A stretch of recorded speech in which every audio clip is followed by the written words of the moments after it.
देखिए, 16 दिसंबर है।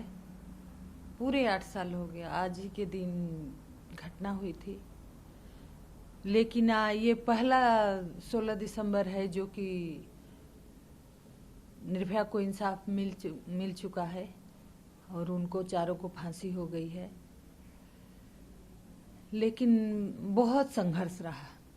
सबने देखा किस तरह से कई बार फांसियां पोस्टपोन हुई, बहुत चुनौतियां आई, लेकिन फाइनली इस 16 दिसंबर को उन चारों की फांसी हो गई है। निर्भया को इंसाफ मिला। और सबसे बड़ी बात है कि पहली बार एक बच्ची के साथ गैंग रेप हुआ और उसकी हत्या हुई। पहली बार हमारे देश में एक साथ 4 रेपिस्टों को फांसी हुई है। तो ये समाज में एक बहुत बड़ा संदेश गया और खासकर हमारे उन बच्चियों महिलाओं को एक संबल मिला कि नहीं, हमारे को भी इंसाफ मिल सकता है। कानून पे लोगों का विश्वास कहीं ना कहीं जुड़ा कि नहीं, संविधान में सजा है और जरूर मिलेगी। उन जैसे लोगों को भी सबक है कि नहीं, देर से ही सही, लेकिन अगर ऐसा गलत काम करेंगे तो उनको सजा मिलेगी। बाकी जब 2012 में घटना हुई थी, मैंने बेटी तो चली गई, लेकिन मैंने बेटी के माध्यम से 8 साल संघर्ष किया, लड़ाई लड़ी। मैंने देश के बच्चियों के साथ साथ देश के बच्चियों के लिए लड़ी। बेटी को इंसाफ मिल गया, लेकिन आगे भी हमारा जो विकल्प था कि नहीं, हम इस क्राइम के खिलाफ आवाज़ उठाए थे 8 साल पहले, तो हम आगे भी उठाते रहेंगे। और जो भी हमसे हो पाएगा, मैं यही कोशिश करूंगी कि सब बच्चियों को इंसाफ मिले। हम सब लोग एकजुट होके क्या कर सकते हैं कि हमारे बच्चियों के साथ क्राइम ना हो, तो इसलिए हमारी लड़ाई आगे भी जारी रहेगी। कल 16 दिसंबर है। आज 16 दिसंबर को हम जैसे हर साल करते थे हॉल में प्रोग्राम या जंतर मंतर कहीं भी, इस साल कोरोना की वजह से नहीं कर पा रहे हैं, लेकिन जो बच्चे हमारे साथ जुड़े हैं वो 16 दिसंबर को ऑनलाइन जूम पे रखे हैं। तो हम अब लोगों को धन्यवाद देंगे कि हमारे साथ दिए। आगे भी हम यही रिक्वेस्ट करेंगे कि हम सब लोग मिलके उन बच्चियों के लिए आवाज़ उठाएं कि उनको जल्द से इंसाफ मिले, आगे समाज में ऐसा क्राइम ना हो। को देखें तो लगातार कुछ दिनों से रेप की घटना आए दिन न्यूज में आई जा रही है। कहीं झारखंड में दुमका में केस और इधर उधर जो केसेस हो रही है, तो आपको क्या लगता है कि ये केसेस कैसे घट सकते हैं? केसेस घटने का इसका 2 ही माध्यम है।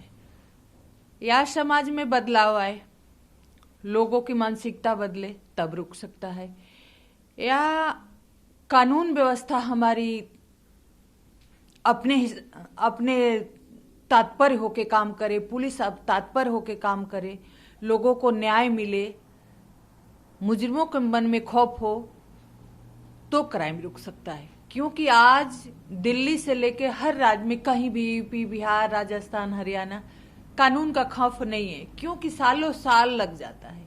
आप देख रहे हैं कि निर्भया का केस एकदम आईने की तरफ साफ था, सब कुछ प्रूफ हो गया था, तीनों कोर्ट ने कंफर्म कर दिया था, फिर भी 8 साल लग गए। तो कहीं ना कहीं सरकार को, समाज को इस पे सोचना होगा कि आखिर सब कुछ होते हुए 8 साल क्यों लगे। तो जो भी कानून में कमियां हैं, सरकार, कोर्ट इसको चेंज करे। पुलिस का परफॉर्म बहुत कई जगह से सुनने में आ रहा है कि नहीं, देखने को भी मिलता है। आप हाल ही में हाथरस का देखे, कैसे बच्चियों को जला दिए, 2 बच्चियों को जला दिया, रात में जला दिया। तो कहीं ना कहीं पुलिस का भी परफॉर्म ठीक होना जरूरी है कि जिस तरह से निर्भया के केस में दिल्ली पुलिस ने तत्परता से काम किया और उन मुजरिमों को फांसी हुई, तो इसी तरह जो हमारा सिस्टम है अपने जिम्मेवारी से काम करेगा, सरकार अपने जिम्मेवारी से काम करेगी, तभी क्राइम रुकेगा। जर्नी रहा करीब 7.5 साल का निर्भया के फांसी, इसमें आपने किस प्रकार के संघर्ष का सामना किया और उस संघर्ष से किस प्रकार आप लड़ते हुए यहाँ तक पहुंचे?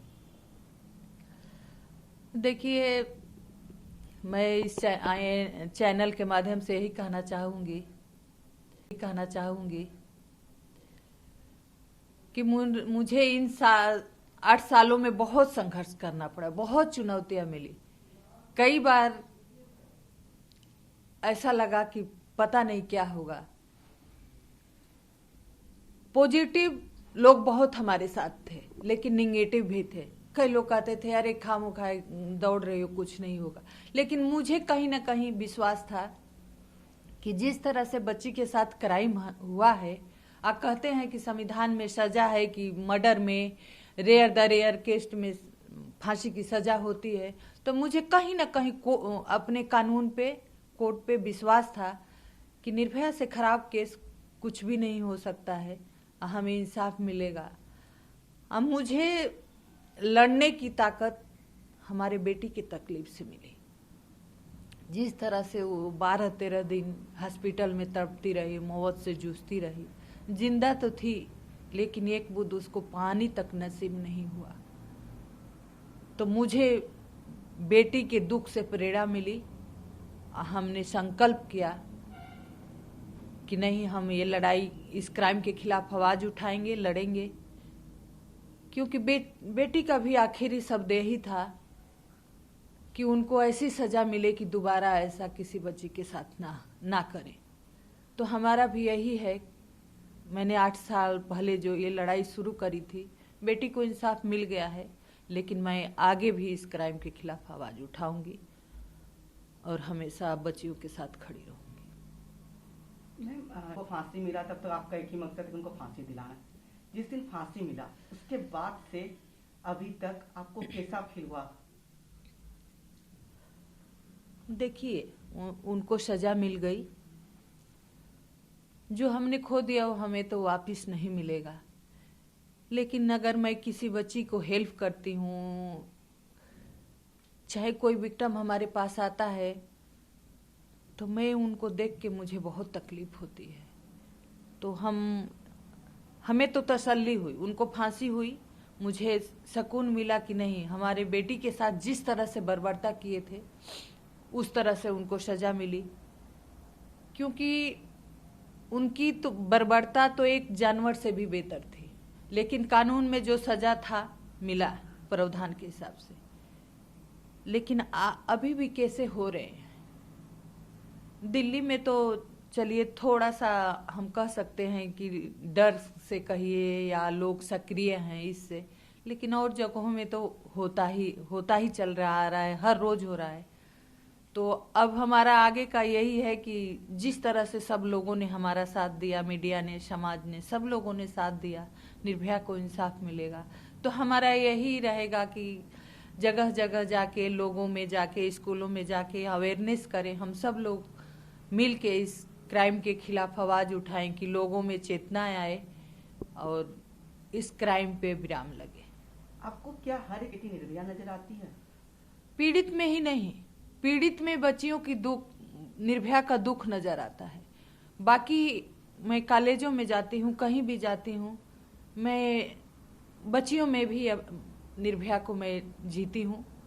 क्योंकि मैं बच्चों में जब तक रहती हूँ तब तक मेरा मन बहुत हल्का रहता है। मेरा उतना समय लगता है मुझे कोई दुख नहीं है, और वही समय मैं जीती हूँ घर में भी, याद करके कि बच्चियाँ कैसे हैं, कैसे हम करें कि हमारी बच्चियाँ ऐसे ही हमेशा खुश रहें। लेकिन मैं ये नहीं कह सकती कि मैं क्या करूँगी, लेकिन मैं इतना ज़रूर कहूँगी कि मैं अपने लाइफ में हमेशा इस क्राइम के खिलाफ आवाज उठाऊंगी।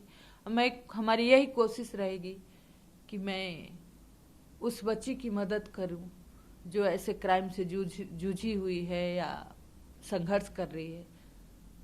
तो मुझे मेरी बेटी की सच्ची श्रद्धांजलि यही होगी। नमस्कार, मैं हूं मानक गुप्ता।